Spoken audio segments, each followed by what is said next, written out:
Hello friends. तो आज इस वीडियो में हम चार्ट पैटर्न्स की शुरुआत करने जा रहे हैं। इससे पहले वाले वीडियोस में आपने जो है वो बुलिश और बेरिश कैंडल्स के बारे में जाना और कैंडलस्टिक्स के जितने पैटर्न्स होते हैं जैसे कि एंगल्फिंग पैटर्न और हैमर पैटर्न जो कि सबसे इम्पॉर्टेंट पैटर्न्स हैं उनके बारे में जाना। अभी हम चार्ट पैटर्न्स की बात करते हैं कि ये कैंडल्स जो हैं वो एक कॉम्बिनेशन ऑफ कैंडल्स से एक पर्टिकुलर चार्ट में एक पैटर्न बनता है और उस पैटर्न से हम डिसाइड कर पाते हैं कि मार्केट जो है वो ऊपर जाएगा या नीचे आएगा। तो आइए शुरुआत करते हैं सबसे बेसिक चार्ट पैटर्न की जो कि है head and shoulder chart pattern.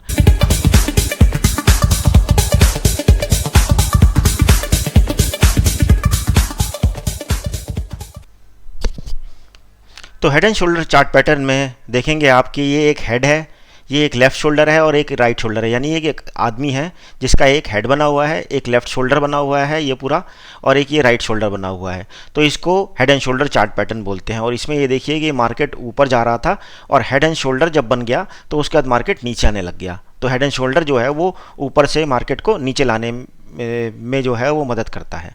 तो ये हेड एंड शोल्डर किस तरीके से बनता है कि लेफ़्ट शोल्डर जो है वो उसमें आप देखिए कि बायर्स जो हैं वो शुरुआत में उस मार्केट को ऊपर लेके जा रहे हैं। तो थोड़े बहुत सेलर्स आए हैं अभी। तो ये जो थोड़े बहुत सेलर्स आए हैं वो मार्केट को इस पॉइंट तक जो है वो लेके आ गए हैं, राइट। फिर उसके बाद बायर्स जो हैं, क्योंकि अभी भी बायर्स ज़्यादा हैं, ठीक है, सेलर्स इतने ज़्यादा नहीं हैं, तो बायर्स फिर से कोशिश करते हैं और वो मार्केट को ऊपर लेके जाते हैं, राइट।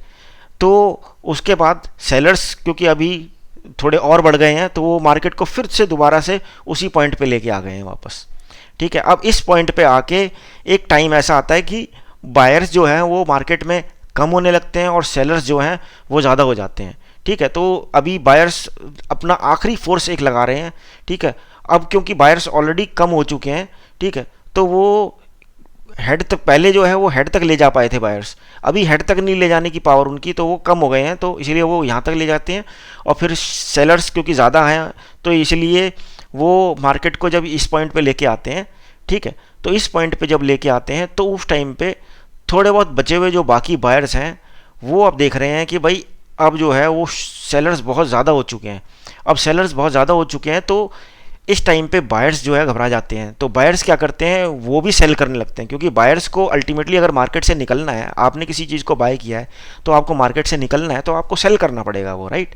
तो बायर्स भी सेल कर रहे हैं और जो बाकी जो बचे हुए सेलर्स हैं जो एक्चुअली में सेल करना चाहते थे वो भी सेल कर रहे हैं। तो इससे जो है क्या होता है कि ये पैनिक सेलिंग हो जाती है। पैनिक सेलिंग हो जाती है यानी कि जब सभी सेल कर रहे हैं तो उस टाइम पे ये जो है ये ब्रेक डाउन हो जाता है मार्केट। ये पैनिक सेलिंग होती है कि इस पॉइंट पे आके बायर्स जो थोड़े बहुत बचे हुए बायर्स थे वो भी सेल करने लग गए और जो एक्चुअली में जो सेलर्स मार्केट में थे वो भी सेल करने लग गए। तो पैनिक सेलिंग हो गई और एकदम से मार्केट ब्रेक डाउन हो गई, ठीक है। तो ये एक परफेक्ट जो है वो हेड एंड शोल्डर पैटर्न है जो कि बनता है, ठीक है। लेकिन इस केस में ज़रूरी नहीं है हर केस में आपको जो है वो थोड़ा बहुत हेड एंड शोल्डर आपको नज़र आया तो आपको जो है वो नीचे के लिए मार्केट को एंट्री लेनी ही पड़ेगी, नहीं, ऐसा नहीं है। तो इसलिए कौन कौन से ऐसे केसेस हैं जिनमें अवॉइड करना चाहिए वो मैं आपको बताता हूँ। कि ये देखिए, ये जो पहला केस है इसमें मार्केट जो है एकदम स्ट्रॉन्ग अप ट्रेंड में है, मतलब मार्केट में बायर्स बहुत ज़्यादा हैं। थोड़ी देर के लिए बायर्स जो हैं वो नीचे आए हैं, फिर दोबारा जब ऊपर गए तो हल्का बहुत नीचे आए, लेकिन यहाँ से रिवर्सल ले सकते हैं मार्केट में क्योंकि अप ट्रेंड बहुत ज़्यादा है। आप मार्केट का स्ट्रक्चर देखेंगे कि बहुत बड़ा अप ट्रेंड चल रहा है तो इसलिए इसको आप नहीं लेंगे, ठीक है। दूसरा जो है, अगर राइट शोल्डर जो है वो बिगर है हेड से तो एंट्री नहीं लेनी चाहिए। क्यों? क्योंकि इस पॉइंट पे जो है हम एक्सपेक्ट कर रहे हैं कि बायर्स जो हैं कम हो चुके हैं, लेकिन देखिए बायर्स अगर कम होते तो वो राइट शोल्डर को हेड तक लेके जाते, नहीं ले जा सकते थे। तो ये पॉइंट ये बता रहा है कि भाई बायर्स अभी कम इतने नहीं हुए हैं कि हम जो है एक्सपेक्ट करें कि बिल्कुल मार्केट नीचे चली जाएगी, ठीक है। तो ये पॉइंट जो है इस पॉइंट पे हमें नहीं लेना चाहिए। नेक्स्ट, अगर राइट शोल्डर बहुत ज़्यादा टाइम लगा रहा है बनने में, ऐसे देखिए इसमें तो एकदम से नीचे गिर रहा था जो आइडियल केस है, आइडियल केस में तो एकदम से नीचे गिर रहा था, लेकिन इस केस में राइट शोल्डर बनने में ही टाइम देखिए कितना लग गया है कि ये ऐसे कर रहा है, फिर ऐसे कर रहा है, फिर ऐसे जा रहा है, तो ये टाइम लगा रहा है। तो टाइम लगाने में इतने में तो बहुत और भी बायर्स आ जाएंगे मार्केट में, ठीक है। बायर्स की जो कमी थी वो टाइम के हिसाब से, और बायर्स, क्योंकि मार्केट तो एक ओपन मार्केट होती है ना, तो उसमें कभी भी बायर्स एंट्री कर सकते हैं। तो अगर ज़्यादा टाइम देंगे तो बायर्स आ जाएंगे, तो हो सकता है कि मार्केट नीचे ना जाए और फिर से ऊपर चला जाए, क्योंकि बायर्स की जो क्वांटिटी है वो ज़्यादा हो जाएगी। ठीक है, तो इस केस में हमें अवॉइड करना चाहिए। अब इसमें जो है हमें एंट्री कहाँ पे लेनी चाहिए कि भाई हमें प्रॉफिट जब कमाना है तो एंट्री हमें कहाँ पे लेनी चाहिए। तो देखिए, ये अगर हमें एक्सपेक्टेशन है कि हम बिल्कुल एकदम श्योर हैं कि भाई मार्केट अब नीचे जाना ही है, कोई अप ट्रेंड नहीं है स्ट्रॉन्ग, और जो राइट शोल्डर है वो भी एकदम परफेक्ट बन रहा है, तो हम यहीं पे ही एंट्री ले सकते हैं। ये जो नेकलाइन है, ये जो लाइन सी बनी हुई है, इसके पास जो है हम ले सकते हैं, हमें पता है इससे नीचे ही जाएगा।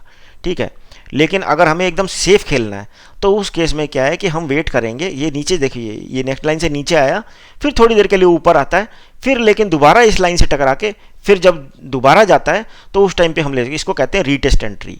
ठीक है, ये एक सेफ ऑप्शन होता है एज कम्पेयर टू ये जो है, ये वाली एंट्री जो है वो एग्रेसिव होती है।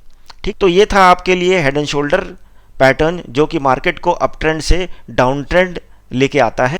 अगर इस वीडियो से आपको कुछ यूज़फुल इन्फॉर्मेशन मिली हो तो प्लीज़ इस वीडियो को लाइक करें और मेरे चैनल को सब्सक्राइब करें।